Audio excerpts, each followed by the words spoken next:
Tout ça pour ça, Emmanuel. Tout ça pour ça, Terrebonne, finalement. Moi, je pensais que les élections partielles, c'était l'occasion parfaite pour lancer un message aux Mais ils politiciens, ont pour lancé un dire, là, message aux politiciens. Le le message qui a message, été lancé, c'est que les Québécois sont satisfaits de M. Carney. Qu'est-ce que tu veux? c'est ça qui est ça. Qu'est-ce que tu veux? C'est ça qui est ça, là. Je veux dire, tu peux pas. Puis il y a une réalité là-dedans, cependant. C'est assez fascinant parce que, alors qu'au Québec, on est face à un fractionnement de l'offre politique avec 5 partis politiques qui sont vraiment concurrentiels dans différentes régions.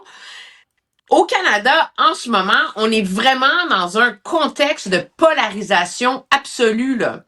Et ce qu'on voit, c'est que cette polarisation, elle sert toujours le Parti libéral. Parce que, Hum. regarde, dans les élections de 2025, ça s'est résumé à Poilievre ou Carney pour faire face à M. Trump. Et dans cette élection partielle, c'était le Bloc ou Carney.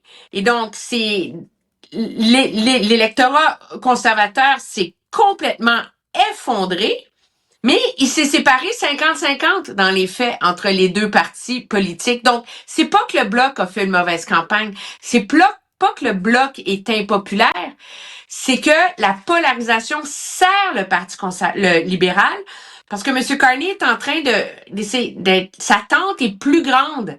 Parce que maintenant, la tente du Parti libéral, à part du NPD au Parti conservateur, parce que c'est maintenant la tente anti-Trump et la tente stabilité.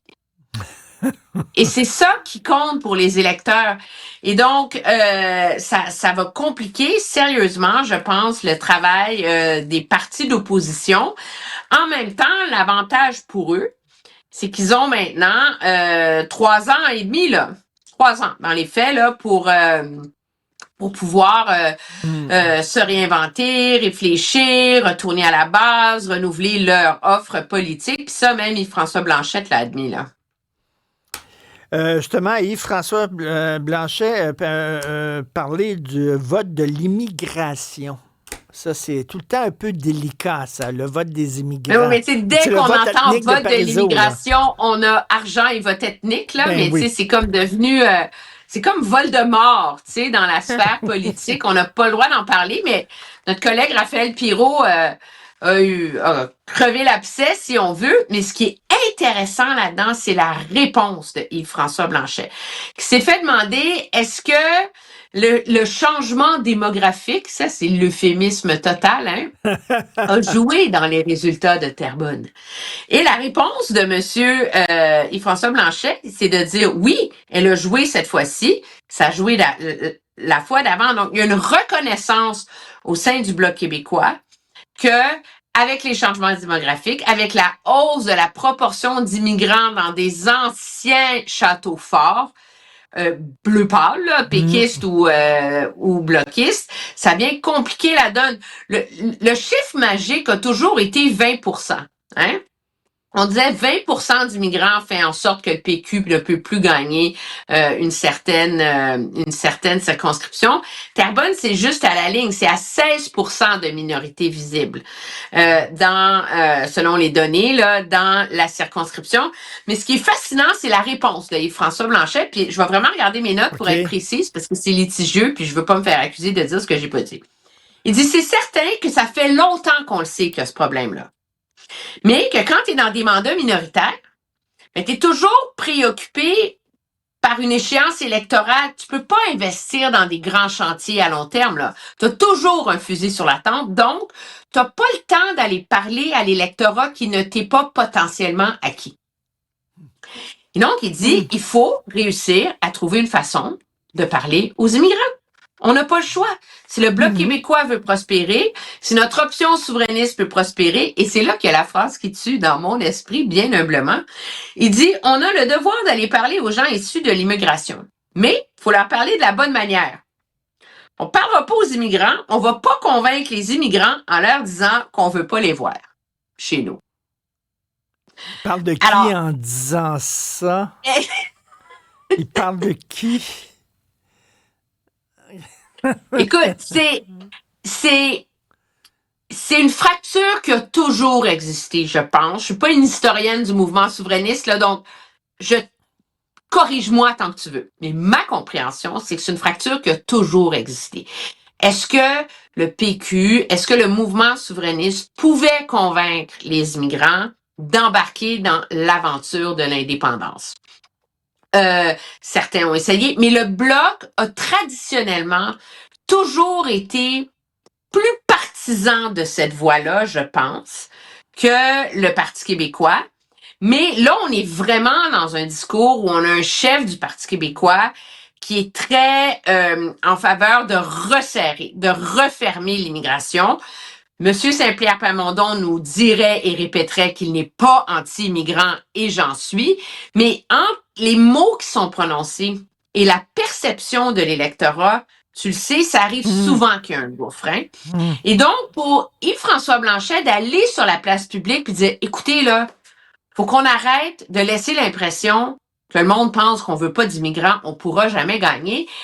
Il y a une sérieuse mise en garde là-dedans, puis c'est une mise en garde de François Blanchet, mais dans les faits, c'est une mise en garde, je pense, de n'importe quel analyste qui voit les résultats dans cette élection partielle de Terrebonne. Si le Bloc québécois ne peut pas gagner Terrebonne, il va falloir que quelqu'un m'explique comment le Parti québécois peut gagner un référendum. Et À un non moment seulement, donné, et là, non seulement un référendum, mais je te dirais même peut-être les prochaines élections provinciales. ben, la Peut-être. question se pose, tu sais. Alors, il vient de manière très polie, sans nommer personne, etc., mais de mettre en jeu un éléphant dans la pièce, je pense, du débat et de la réflexion souverainiste actuelle. Parce que la réalité, c'est que le mouvement souverainiste ne peut plus vendre la souveraineté comme il le faisait en 1995. La démographie a changé. Tu peux te frapper la tête sur les murs tant que tu veux, là. Tu peux blâmer Justin Trudeau tant que tu veux, là. Tu peux dénoncer le fédéral tant que tu veux. Mais comme C'est les ça qui est ça, anglophones là. disent, it It is what it is. Exactement. Alors, c'était assez intéressant de la part de M. Blanchet d'oser dire à voix haute, de oser formuler à voix haute une réflexion puis une vision qui existe au mouvement souverainiste. Moi, c'est peut-être parce que je suis pas militante, puis ma job, c'est davantage de réfléchir. Je pense que c'est une réflexion qu'il faut que le mouvement souverainiste ait. Puis la preuve que c'est possible, c'est que, tu sais, pendant des décennies, le vote immigrant a toujours été comme à côté chez les libéraux. Puis ça a pris 7 ans au parti, non, plus que ça, excuse-moi, 4 ans au Parti conservateur de Stephen Harper. Mais en 2011, si Stephen Harper, il a eu sa majorité, c'est parce qu'il a été capable de convaincre les immigrants de voter pour eux. Puis c'est pas en faisant des discours multiculturalistes, là. Tu sais, c'est en parlant de criminalité, c'est en retrouvant quels étaient les enjeux qui tenaient le plus à cœur à ces communautés-là, mais qui étaient des enjeux qui tenaient aussi à cœur à l'électorat conservateur. C'est un vrai diagramme de Venn, là, tu sais. Alors, est-ce que la même chose est possible au mouvement souverainiste? Je le sais pas, mais en tout cas, la balle est en jeu. En terminant, le PSPP peut dire on m'a mal compris, sauf que si les gens te comprennent mal, peut-être c'est parce que tu t'es mal exprimé aussi, là. Puis, Mais tu sais, je suis pas prête à ne blâmer que M. Saint-Pierre Plamondon. La réalité, c'est que François Legault a pas aidé, là, tu sais. La louisianisation, il y a beaucoup polarisé ce débat-là. Il y a beaucoup misé sur ces clivages-là.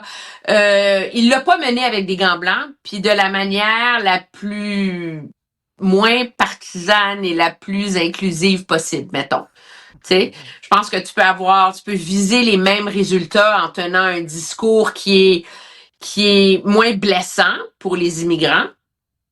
Maintenant, est-ce que le PQ a le temps de le faire? Est-ce que la réflexion existe? Est-ce qu'ils veulent le faire? Ben ça, c'est un autre début, mais mettons que on a hâte d'entendre Paul Saint-Pierre Plamondon là-dessus. merci beaucoup, Emmanuel. À demain. Salut. Au revoir!